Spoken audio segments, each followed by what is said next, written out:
My name is Marin. I'm 32. And the truth is, I knew something was wrong before I walked down the aisle. It's embarrassing to admit now, not just because of what happened at the wedding, but because I kept telling myself a lie I needed to believe. That Ben had moved on. That he could look at his brother, Theo, and not see betrayal. That he could look at me and not see all the ways I tried to hold us together through something that nearly broke him. But love makes you naive. Or maybe just hopeful in the way that feels like drowning.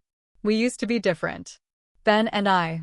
He was the kind of man who made you feel chosen every single day, not just in the big, swoony gestures, but in the quiet things. The way he'd slide his hand under my sweater while we watched TV, like he couldn't bear even a layer of fabric between us. Or how he'd call me Red instead of Marin, even after I dyed my hair brown, just to make me laugh. Our sex life used to be, God, I hate even saying used to be, but it was good. Honest. Playful. We knew each other's rhythms. I'd wake up to his hand tracing circles over my hip bone and a kiss at the back of my neck. He always asked before crossing lines, but he knew how to ask with his eyes, not just his mouth. I felt seen. Wanted. Until I didn't. The first time I noticed something shift was about a year before we got married. We'd just come back from his parents' house, some awkward dinner where Theo had shown up late, looking smug and freshly fucked, and Ben had spent the whole night chewing on his tongue instead of his food. When we got home, I wrapped my arms around him from behind while he was brushing his teeth. He used to lean back into me when I did that, like he was home. That night, he stiffened, just slightly, just enough, and I told myself it was nothing. Then came the kisses that landed an inch off. The touches that lingered, but didn't warm. The way sex started to feel like clockwork, like something we should do instead of something we couldn't wait to do. One night, I curled up against him in bed, tried to nuzzle into his chest like I used to. He let me, but his arm didn't wrap around me. It just stayed there. Still. Like he forgot he was allowed to hold me. It's a strange thing, being in love with someone who's slowly forgetting how to love you back. It wasn't that he didn't try. Then never stopped trying. But effort without emotion is a performance, and I started to feel like an audience member at my own relationship. I kept telling myself it was just stress. Wedding planning. Family tension. Residual grief. I mean, who expects to be okay after finding out your brother slept with your ex, even if that ex wasn't the one? I thought time would do its work. I thought love would be enough. But I remember the exact moment I realized something had changed. We were at our final venue walkthrough, the little farmhouse outside Asheville, with the string lights and the rolling hills and the overgrown wildflowers that I loved. I was trying to show Ben where I thought we should put the arch, excited, nervous, babbling. And he was just staring off at the mountains. I stopped mid-sentence. He didn't even notice. And when he finally looked at me, really looked, I didn't see a man about to marry the love of his life. I saw a man trying to forget something he hadn't forgiven. And I knew, somewhere deep in the part of me that didn't want to know, that no matter how beautiful the day was, some part of us wasn't going to make it past the I do. Ben is a firefighter, the kind who rushes headfirst into danger, who saves strangers while somehow feeling powerless in his own life. I always admired that about him, but lately, his bravery seemed reserved for his job, not for us.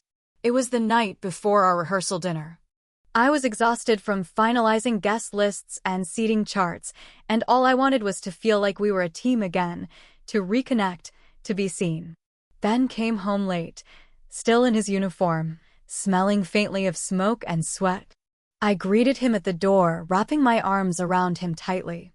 He hugged me back, but it was the kind of hug that felt like a routine, a checkpoint, not the refuge I desperately craved. I missed you today, I whispered, tilting my head to meet his eyes. He smiled tiredly and kissed my forehead. I know. I'm sorry. But the kiss didn't reach his eyes, didn't linger. Instead, he slipped his hand down my back and started to stroke me, like he was trying to reboot something that wasn't broken, but it felt broken to me. I pulled back slightly.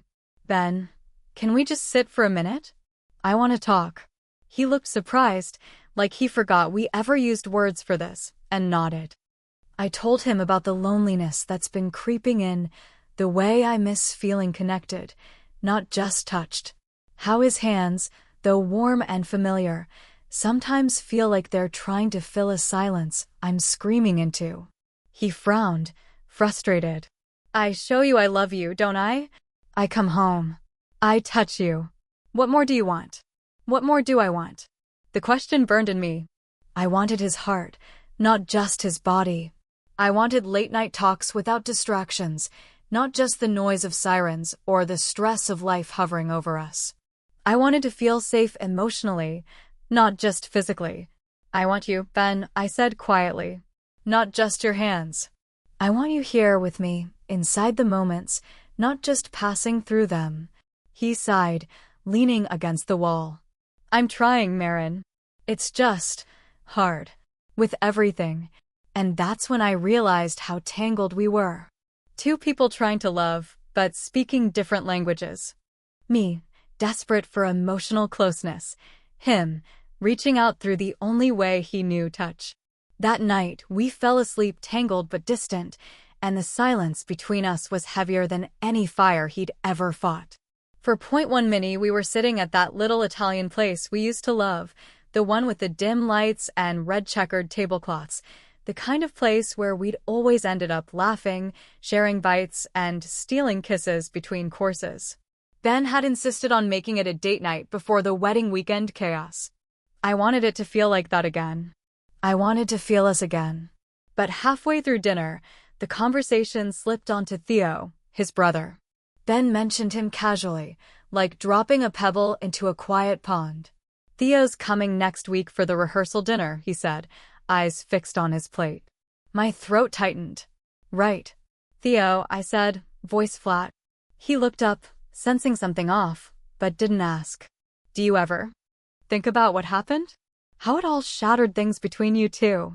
My voice cracked, and suddenly the words poured out faster than I could catch them. Because I do. I think about it all the time. How you both pretended like nothing happened, like your brother could just take the girl you loved, and you'd be fine with it. And me? I'm supposed to just smile and be okay with it, too. My hands trembled as I pushed my plate away. Tears burned behind my eyes, but I couldn't stop them. It's like I'm standing in your shadow, Ben. Like I'm the one who has to prove I'm enough, when maybe you're still mourning something you never really lost. Ben sat frozen, his fork halfway to his mouth. For a long moment, he said nothing. Then his jaw tightened, and his voice was low, almost bitter. I thought you understood. I thought you saw me. I do see you, I whispered, ashamed that my voice broke like that. But maybe that's the problem. I see all the parts you won't say out loud. He stood abruptly, knocking his chair back. Maybe I don't want to talk about it right now. The silence that followed was sharp enough to cut through me. Later, in the quiet of our apartment, I stared at my reflection in the dark window, fingers trembling. What did I just do? I thought, guilt pressing heavy in my chest. Was I too much? Too raw? But the pain beneath my outburst was real. It wasn't just about Theo. It was about feeling invisible in the one place I should never be unseen, in Ben's heart. And I wondered, again, if some wounds were too deep to heal by the day we said, I do. Days slipped into weeks, and the warmth between us grew colder, not with anger, but with a quiet distance that settled like dust on everything we once held sacred. Ben stopped coming home early. When he did, his silence filled the space between us more than his words ever had. I'd catch him staring out the window, jaw tight, eyes shadowed with a sadness I didn't know how to reach. One night, I found him sitting on the couch, head in his hands. I hesitated, then sat beside him, my hand hovering uncertainly over his knee. He didn't pull away, but he didn't respond either.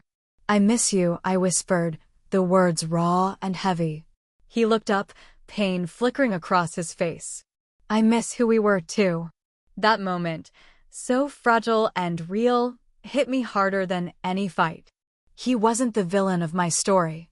He was just a man carrying his own grief, tangled up in a mess none of us knew how to untie. But even knowing that didn't ease the ache inside me. I missed his touch, the way he made me laugh, the quiet comfort of being understood.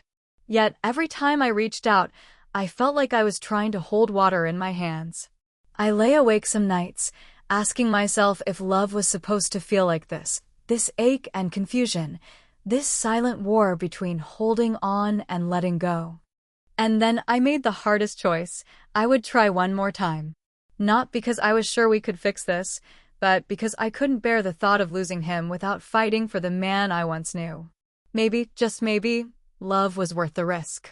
In the days that followed my decision to try again, something shifted, slowly, almost imperceptibly. One evening, after a long silence, Ben and I sat down at the kitchen table, the air heavy but honest. "I don't know how to fix this," he admitted, voice rough. "But I don't want to lose you." I nodded, swallowing the lump in my throat. "Maybe we need to stop pretending it's just about moving on from Theo. Maybe it's about learning how to be us again on our own terms." We talked, not perfectly, but truly, setting small boundaries, space when needed, more check-ins, and a promise to be patient with the messiness of it all. Later, as I was getting ready for bed, Ben wrapped his arms around me from behind. There was no urgency in his touch, just quiet comfort. I rested my head against his chest, listening to his steady heartbeat. It wasn't a fairy tale ending, but in that moment, a silent hug. Skin against skin, I felt a fragile hope. Maybe love wasn't about forgetting the pain, but choosing to face it together. And for now, that was enough. If you'd asked me a year ago what love looked like, I'd have painted you a picture of effortless passion and endless trust. But life has a way of rewriting the script, sometimes in ways you don't expect and often in ways that hurt. What I've learned is this: love isn't just the grand moments or the physical closeness. It's the hard, quiet work of showing up when you feel unseen. It's knowing that desire isn't just about touch. It's about being known, truly known, and still choosing to stay. Ben and I, well, our story didn't come with a neat ending. We're still figuring it out. Some days are good, some days are hard.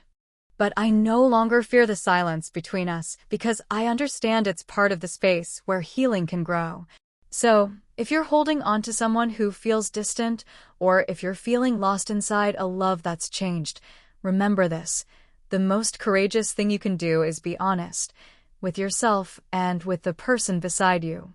Because without that honesty, desire withers. And without desire, love becomes just a memory you're too afraid to let go of. Maybe that's the real risk of love, letting it break you open enough to be seen. And maybe that's also the only way to ever really be free.